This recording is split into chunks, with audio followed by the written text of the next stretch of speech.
Filipenses capítulo 2, verso de número 1 ao número 11. Se há, pois, alguma exortação em Cristo, alguma consolação de amor, alguma comunhão do Espírito, se há entranhados afetos e misericórdias, completai a minha alegria, de modo que penseis a mesma coisa, tenhais o mesmo amor, sejais unidos de alma, tendo o mesmo sentimento. Nada façais por partidarismo ou vanglória, mas por humildade, considerando cada um os outros superiores a si mesmo. Não tenha cada um em vista o que é propriamente seu, senão também cada qual o que é dos outros. Tende em vós o mesmo sentimento que houve também em Cristo Jesus, pois ele, subsistindo em forma de Deus, não julgou como usurpação ser igual a Deus. Antes a si mesmo se esvaziou, assumindo a forma de servo, tornando-se em semelhança de homens. E reconhecido em figura humana, a si mesmo se humilhou, tornando-se obediente até a morte, e morte de cruz. Pelo que também Deus o exaltou sobremaneira, e lhe deu o nome que está acima de todo nome, para que ao nome de Jesus se dobre todo o joelho, nos céus, na terra e debaixo da terra, e toda língua confesse que Jesus Cristo é Senhor, para a glória de Deus Pai. Amém. Irmãos, em Atos capítulo 16, o apóstolo Paulo está em uma viagem missionária com destino à Ásia. Paulo tinha planos de evangelizar a Ásia, mas Deus ele mudou os planos de Paulo e Paulo precisou ir para a Europa. Paulo teve uma visão onde um homem clamava: passe a Macedônia, passe a Macedônia. E então ali Paulo, ele mudou a trajetória dele. Ao invés de ir para a Ásia, Paulo foi para a Macedônia. E aqui nós temos uma carta escrita aos Filipenses. A cidade de Filipos é da Macedônia. Uma cidade muito importante, porque era aquelas cidades que dá acesso a todos os lugares. São cidades muito comerciais. É um termo chamado cosmopolita, eu acho até feio esse termo, mas é a forma de se chamar uma cidade como essa. E entre essa diversidade que tem, de muito comércio, de muita circulação, tem uma quantidade diversa de pessoas.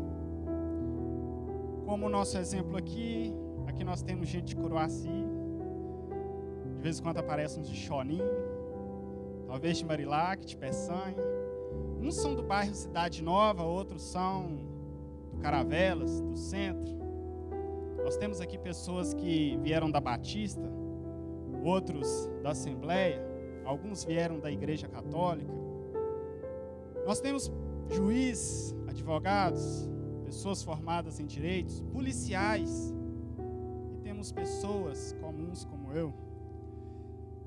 Mas como vivermos essa diversidade de pessoas numa comunidade que é um corpo, que é um único grupo, que tem um único objetivo: caminhar a carreira da fé e entrar na promessa de Deus? Como que com todas essas diversidades nós podemos seguir este caminho? E Paulo, nessa passagem que nós lemos, primeiro ele vai fazer um pedido acerca dessa unidade, depois ele vai usar Jesus como exemplo, e depois ele vai apresentar também a recompensa que Jesus teve. E acerca do que Paulo clamou à igreja, no verso 2 de Filipenses capítulo 2, ele começa a dizer assim: completai a minha alegria. Por que Paulo diz completai a minha alegria? Porque ele já tinha motivo de alegria. Aquela já era uma igreja formada, uma igreja instruída na palavra, já era uma igreja que andava nos caminhos de Deus. Mas nós nunca temos a plenitude do caminho. Nós sempre estamos nessa caminhada para crescermos, para nos edificarmos mais. Não há um limite. Enquanto houvermos vida, nós trabalharemos para o nosso crescimento, para a nossa união. Por isso que quando Paulo descreve acerca dos dons, dizendo que tudo aquilo é para o aperfeiçoamento dos santos, nós acreditamos que os mestres, que os pastores, que os profetas vão continuar existindo até que Cristo venha, porque nunca chegaremos à perfeição completa, mas nós caminhamos neste caminho de nos aperfeiçoarmos dia após dia. Então Paulo, ele vem dizer: completai a minha alegria, de modo que penseis a mesma coisa. Eu vou seguir na ordem, então nós estamos no verso 2, amém? De modo que penseis a mesma coisa. Então aqui Paulo está chamando a igreja a ter um mesmo pensamento. E confesso a vocês que é uma palavra que eu tenho dificuldade. Eu frequentei uma igreja que eles usavam a camisa, e usam até hoje, que vem escrito assim: eu sonho o sonho do meu apóstolo.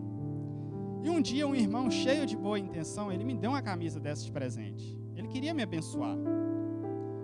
Mas eu falei com ele: me perdoa, mas eu não posso usar essa camisa. Eu não posso dizer que sonho um sonho de um homem sem saber que sonhos são esses. A não ser, claro, que ali estivesse especificado qual seria esse sonho. Eu acredito que ali se refere a um sonho bom, a um sonho de crescimento, a uma visão da igreja. Mas eu não posso assinar um contrato embaixo sem saber as cláusulas. Porque o coração do homem é mau e enganoso. Hoje ele pode ter bons sonhos e amanhã pode não ter. Mas aqui eu estou indo contra a palavra que eu acabei de ler. Eu estou dizendo que é complicado nós termos o mesmo pensamento das pessoas. E para piorar, Paulo aqui ele não fala que tipo de pensamento devemos ter. E eu fiquei me questionando, que pensamento seria esse? Nós podemos, a título de unidade, pensar o mesmo que o outro pense, a qualquer custo? Claro que não. Há pensamentos em que nós não devemos seguir. Há objetivo que nós não devemos seguir. Um dos filhos de Davi teve um mau pensamento acerca da própria irmã. E alguém ajudou ele a executar aquele plano malicioso. Isso não é o que a palavra está nos mandando dizer. Mas então, quando nós vamos ter um mesmo pensamento? Quando esses pensamentos estiverem debaixo da palavra de Deus, debaixo da vontade de Deus. E para ser sincero, é muito difícil nós termos o mesmo pensamento se nós não temos união.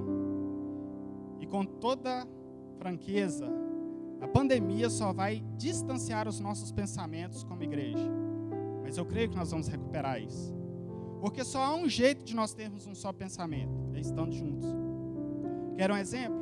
Quem esteve aqui no primeiro culto de domingo passado, a GG pregou, e uma palavra marcou muito meu coração: o perturbador de Israel. E aquilo ficou mexendo comigo. Porque, será que eu tenho perturbado Israel? Será que eu tenho realmente incomodado, vamos dizer assim, o mal? Será que eu tenho levado o evangelho do jeito que aqueles que são contra o evangelho têm ficado incomodados? E se mais alguém foi tocado por esta mesma palavra, nós já estamos aproximando o pensamento, correto? Então, quando nós estamos juntos, ouvindo a mesma palavra, em oração, nós vamos unindo esse pensamento. Sexta-feira aqui, a irmã Andréa Justino, quando estava orando pelos jovens, aquilo me incomodou de forma muito profunda.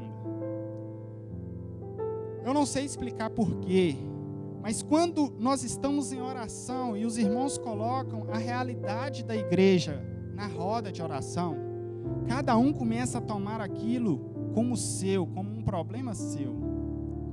E nesse caminhar, nós começamos a pensar a mesma coisa.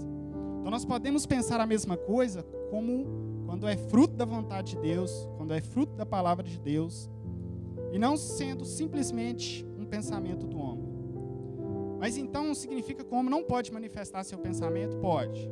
Se ele tiver contrário à vontade de Deus, juntos nós vamos ajustar.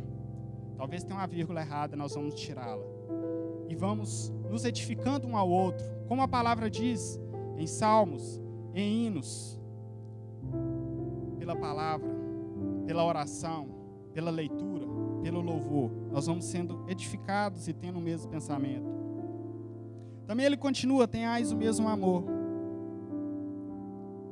sejais unidos de alma, tendo o mesmo sentimento.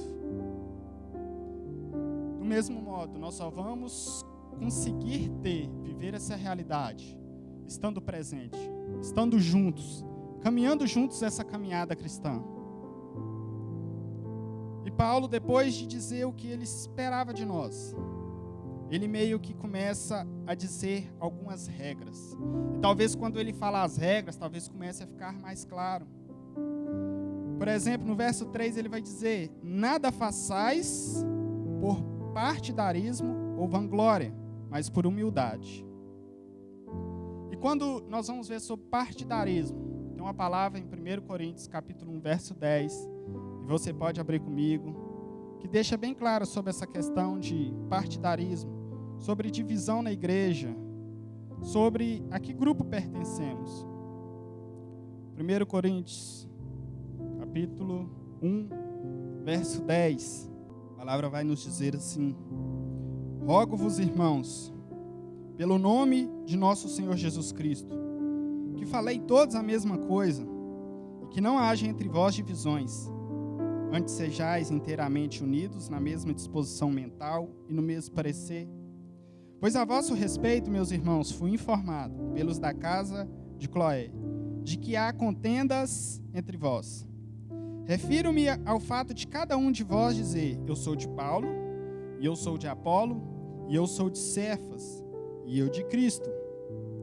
Acaso Cristo está dividido? Foi Paulo crucificado em favor de vós? Ou foste, porventura, batizados em nome de Paulo? Aqui, irmãos, mais uma vez, Paulo se dirige a uma igreja cristã, que está na caminhada cristã, mas que está tendo divisão dentro da igreja. Nossa igreja ainda é uma igreja pequena e tem poucos problemas acerca dessas questões. Mas nossa igreja está crescendo para a glória de Deus. E esse tipo de problema, quer nós queiramos ou não, vão começar a surgir. E o nosso coração tem que estar disposto e buscando sempre fazer essas correções. Na verdade, parece que tudo no evangelho é uma questão de múltipla escolha, só que não. Quando eu entrei no seminário, eu fiquei lá 3 anos, eles tentando me convencer a decidir se eu era arminiano ou calvinista. Se você não sabe o que é isso, não procura saber, meu filho, que você está muito feliz. Eu me nego a decidir seguir a um homem. Eu preciso seguir a Cristo. Nós não podemos seguir aqui um diácono ou outro, um presbítero ou outro. Nós devemos seguir a vontade de Deus. Se nós agirmos por partidarismo, eu pertenço a este grupo, eu pertenço àquele, não, eu sou do louvor, não, eu sou do que arruma a igreja. Irmãos, eu não vou citar nome, mas quando eu desci de um certo local hoje à tarde, tinha um irmão, se não me engano, limpando a porta da igreja. E Deus está vendo. E louvado seja Deus pela vida desse irmão, que estava aqui fazendo a obra de Deus.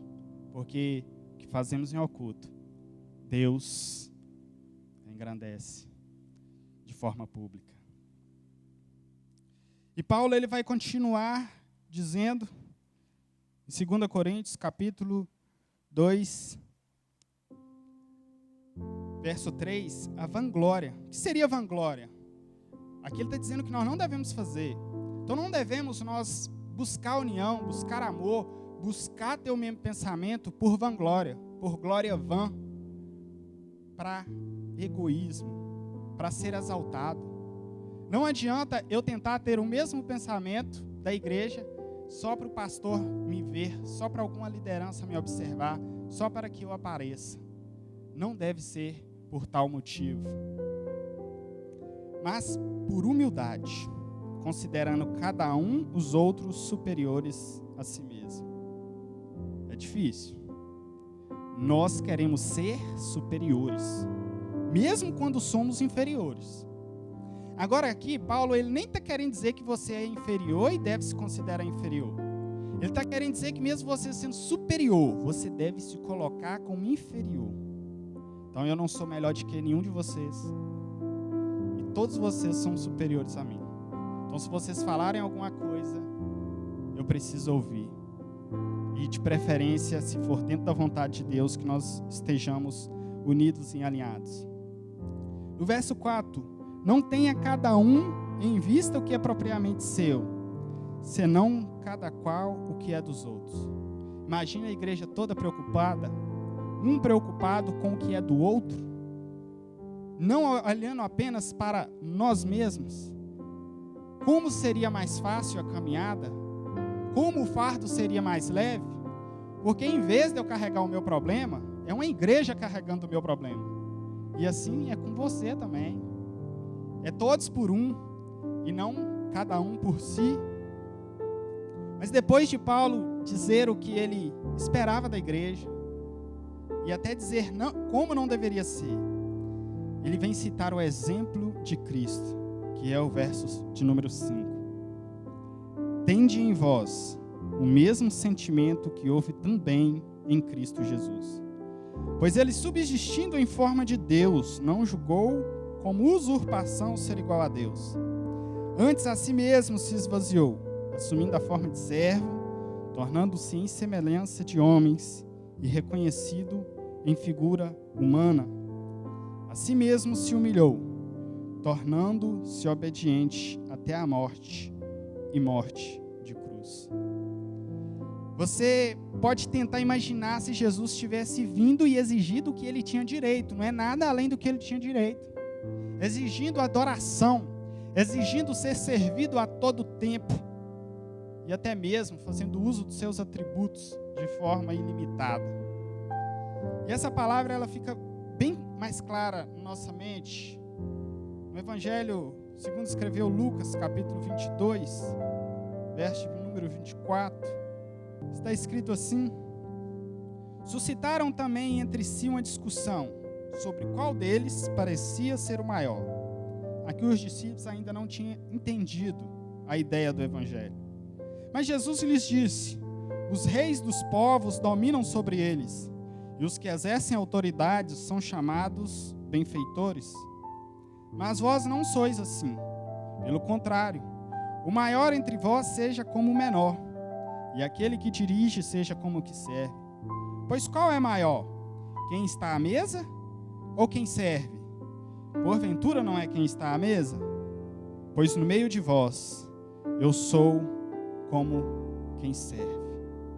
Jesus, mesmo podendo exigir ser servido, talvez nem somente por homens, ele poderia apenas ser servido por anjos, mas ele se humilhou. Ele se colocou numa posição inferior à que era realmente dele. E ele se dispôs a servir. Ele se dispôs a passar uma vergonha que não era vergonha dele, porque a cruz era uma vergonha. E ele passou aquela vergonha por nós. Ele não precisava. Ele se humilhou.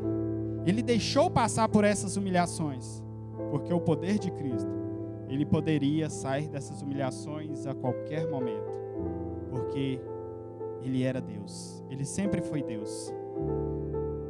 Depois que Paulo cita o exemplo de Cristo, ele vai dizer sobre a recompensa, que está a partir do verso 9.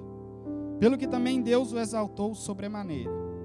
Ele deu o nome que está acima de todo nome, para que ao nome de Jesus se dobre todo o joelho, nos céus, na terra e debaixo da terra. E toda a língua confesse que Jesus Cristo é Senhor, para a glória de Deus Pai. Não existe outro nome acima do nome de Jesus. Mesmo Jesus tendo se humilhado, tendo se colocado em posição inferior, ele foi exaltado, a mais alta posição. E embora muitos tentam levantar nomes que sejam importantes diante do reino de Deus, não há nenhum nome maior do que o de Jesus. Eu tinha um professor que, não sei se ele falava brincando, mas ele dizia que quando chegar no céu, ele vai pedir Jesus licença para conversar com Paulo. Eu acredito que ele esteja brincando. Irmãos, Paulo pode ter sido um grande homem, João pode ter sido um grande homem, Pedro pode ter sido um grande homem, mas ninguém é como Jesus, porque Jesus é Deus. Eu sei que tem muita gente que tem planos de quando entrar no céu, às vezes conversar com alguém, talvez um católico, ele queira conversar com Maria primeiro. Tem muitos da graça que estão doidos para encontrar com Paulo e fazer algumas perguntas. Mas eu acredito que quando nós entrarmos lá, diante da glória de Deus, eu nem sei se nós vamos querer saber desses homens, dessas pessoas. Não estou dizendo que é pecado nós admirarmos servos de Deus que foram obedientes. Eles serão honrados por Deus. Eles já são honrados por Deus. Até pelo fato de citarmos os nomes deles. Mas nenhum deles é como Jesus. Nenhum nome é como o nome do Senhor. E também o texto vai dizer que ao nome de Jesus se dobre todo o joelho nos céus, na terra e debaixo da terra. Não é somente os crentes que vão se apresentar diante de Jesus. Talvez em momentos diferentes, mas todo ser vivo vai chegar face a face com Cristo. Em Apocalipse 20, vai nos falar do grande trono branco. E quem está sentado nesse trono, conforme está escrito em João capítulo 5, é Jesus Cristo. Em Apocalipse capítulo 20, verso número 11 vai dizer: vi um grande trono branco, e aquele que nele se assenta, de cuja presença fugiram a terra e o céu.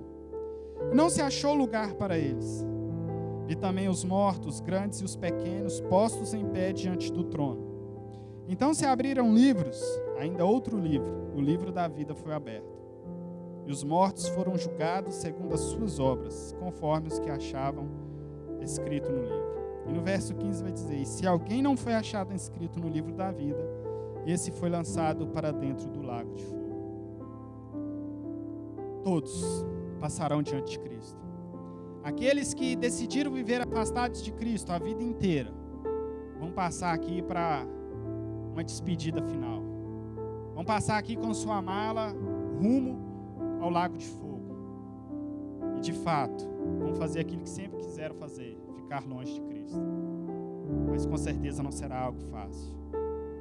Que Deus tenha misericórdia de nós e não seja o que venha acontecer conosco jamais.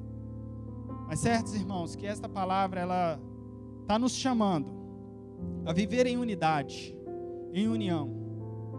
E o nosso maior exemplo é Cristo. E Ele foi exaltado sobremaneira. Cristo não é só o exemplo, Ele é aquele que está conosco para executar essa palavra. E não somente isso, Ele é aquele que nos recompensa por executar esta palavra. Em Hebreus 11:6 vai dizer que, de fato, sem fé é impossível agradar a Deus. Mas também, além de crer que Ele existe, precisamos entender que Ele é galardoador daqueles que o buscam. E em Apocalipse 22:12 também vai dizer que breve Ele vem, e com Ele vem a recompensa. Você pode se colocar de pé. Eu creio que muitas coisas do Evangelho são direcionadas a nós, coisas que aparentemente são infinitas. Como, por exemplo, sigamos e prossigamos a conhecer Deus. Não é possível conhecer totalmente Deus, mas a nossa caminhada é viver, prosseguir, buscando conhecer a Deus. Mesmo não atingido esse ápice, e acredita que mesmo na eternidade, depois de milhões e milhões de anos, ainda não teremos conhecido totalmente Deus, porque Ele é inesgotável. Também a palavra nos diz ser santo como o Senhor é santo. Não é possível ser como Jesus, porque Ele é Deus. Mas a palavra está nos chamando a um nível de santidade de dia após dia, em que nós caminhamos sempre progredindo, nunca regredindo, de modo que cada dia estejamos melhor do que ontem. Mas eu acredito que este texto, essa palavra de união, de unidade, Paulo quer dizer que é possível que a igreja viva um nível de união, onde nós tenhamos o mesmo modo de pensar, o mesmo propósito, pensar e seguir conforme a vontade de Deus. E não só acredito que é possível, como também eu creio que vai valer a pena fazer esta vontade de Deus. Porque nós teremos recompensa não somente aqui na terra, mas também no céu.